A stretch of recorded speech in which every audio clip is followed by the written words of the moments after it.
Hello, my name is India and welcome back to my channel. Today I'm starting another video reading vlog series where I tackle my TBR via colors. I'm really excited about this. I think it's a fun way for me to pick books that maybe I might not otherwise pick up via like my mood reading tastes. We are, you guessed it, starting with red. Where else would we start? I've tried to like get as many red things as I can. I have this planter that I painted that is The Handmaid's Tale inspired. I'm wearing like 10 different shades of red, from the cardigan to I have a skirt on, my socks have some red in them. I have these metal earrings that say vote. Very timely. Trump was just impeached for the second time. Vote, indeed. And I have decided on a whim that I want this to be like a series that has like 2 videos per color. I was about to say thingamajig, but that's not quite the word I'm going for. 2 videos per color. One that is a vlog of me reading red books, which I might as well tell you right now. The books I'm going to be reading are as follows. Push by Sapphire, Brave New World by Aldous Huxley, Red Spine. I know this is mostly a white cover. Many read in high school, but I did not. Another book that most people read in high school that I did not is The Scarlet Letter by Nathaniel Hawthorne. I've already started this, as you'll see. But yes, adultery. Those are the books I'm going to be reading. If you would like to watch that vlog, it'll be up shortly.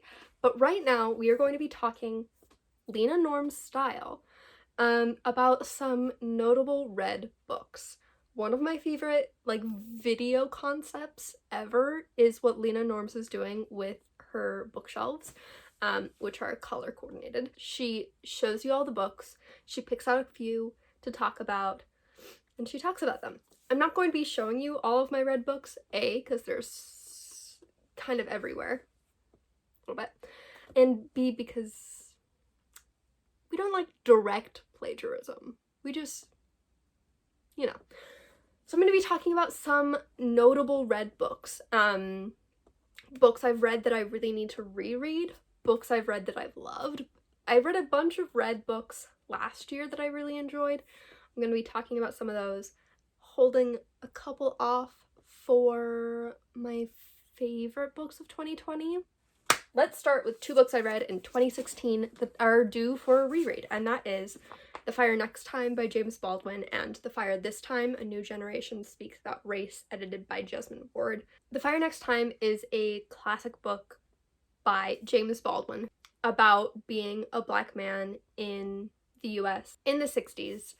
And this was one of the first books that I read that like started my reading about racism and racial inequality in the US. Shortly after reading that, I picked up The Fire This Time, which obviously has a note back to Baldwin's text, but this is was published in 2016 and is an anthology of different Black writers writing about race and their experience in the US. So we have authors like Jesmyn Ward. She has a essay in here. Isabel Wilkerson, who published Cast this year, and The Warmth of Other Suns is her other well-known book. These are books, they are red, that I would like to revisit together. Next, books I read in 2020 that are red. I think the only one I'm going to talk about at length is more orange. I recognize that this is more orange, but it's Jane Unlimited by Kristen Kishore. What a book! What a book! I don't think I realized how much I love this book until I heard someone else talk about it, and I was like, oh my gosh. I like that book too! I thought it was great. It is about a girl whose aunt has died and is now kind of on her own. And the last time she saw her aunt told her that if she ever got an invitation to visit her friend's mansion on an island, to go there. And it is about her going to this place, and things are weird. This is told in a really experimental, almost choose your own adventure story, where it takes like five different paths of like following Jane and the different decisions she makes, and it ends up in these like different genres. So a heist mystery, a spy thriller, a gothic horror story, a space opera, and a fantasy realm. And this was so amazing, and I think potentially like the perfect I want to say remedy, but the perfect book to read in 2020 for me, because it is about this character who's struggling with grief, who is struggling with uncertainty, who really doesn't know what to do with her life per se. And like the book itself and Kristen Kishore offers this like multitude of ways that things can end up that are like entertaining and just so fascinating to read. Like, this was such a great reading experience, and I loved it. Talking about it, I feel like that should be in my favorites of 2020. We then have 3 books I'm going to be brief about. Her Body and Other Parties by Carmen Maria Machado. Oh my god, so good. I really started reading horror, thriller type books, which I hadn't read at all up until this year.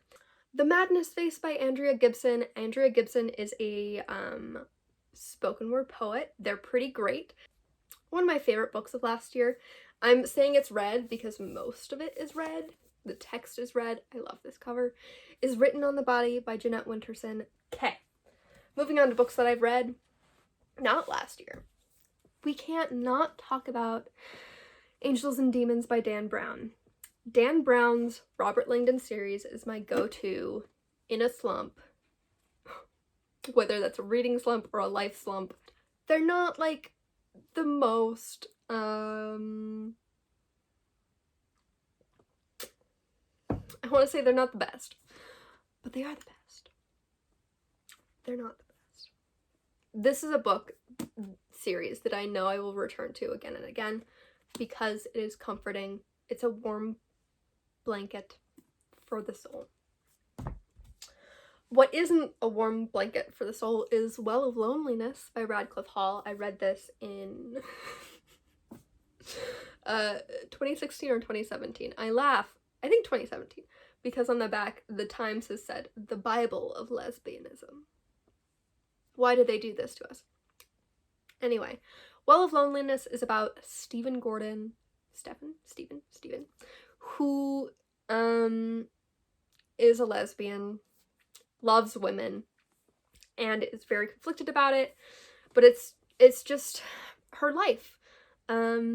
Being born to a very wealthy family, driving cars, finding a community somewhat, but mostly like really struggling and being sad and lonely. Not the last book I'm going to talk about, because there are some that I want to briefly mention, but Whipping Girl by Julia Serrano, a transsexual woman on sexism and the scapegoating of femininity, is a book I read in school that I think about all the time.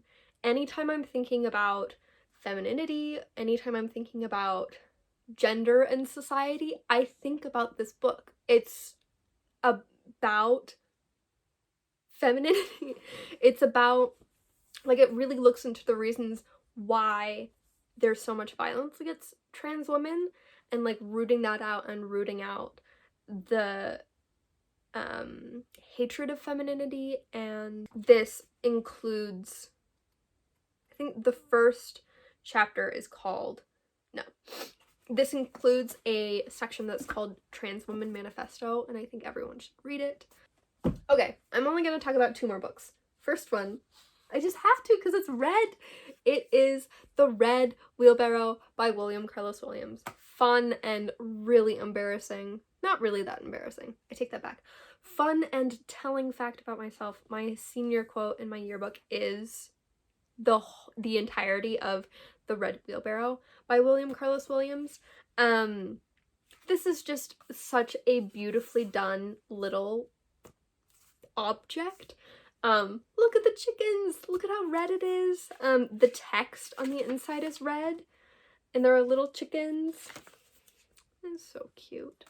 And the last book I want to mention, oh boy, this was not a great idea. Last book I really want to talk about is The Bolshoi Confidential: Secrets of the Russian Ballet from the Rule of the Tsars to Today by Simon Morrison. And it's red right here. This book is really heavy, so I'm going to put it down. Is a history of the Russian ballet. That's it.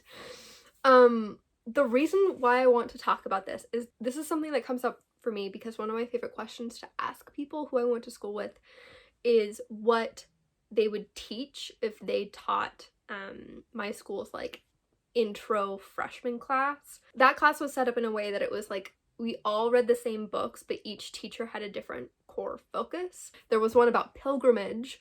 I was in one about identity and performance. But I like to ask that question because for me, I think it'd be super fun to have a like intro course all about art and propaganda.